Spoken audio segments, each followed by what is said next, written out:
بخصوص السياحة في الجزائر.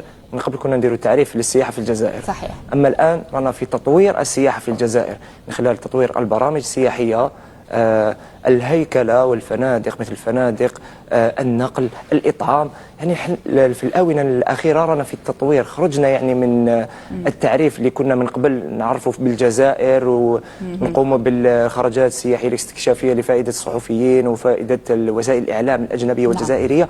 الآن رانا دخلنا مباشرة في التطوير، نقدم كل ما هو جديد ومواكبة كل ما هو جديد بطبيعة الحال، مواكبة العصر من خلال آخر التقنيات، دمج الرقمنة والذكاء الاصطناعي. بارك الله فيك. يعني دمج الرقمنة في كل المجالات بفضل مساعي الدولة الجزائرية وعلى رأسهم السيد رئيس الجمهورية.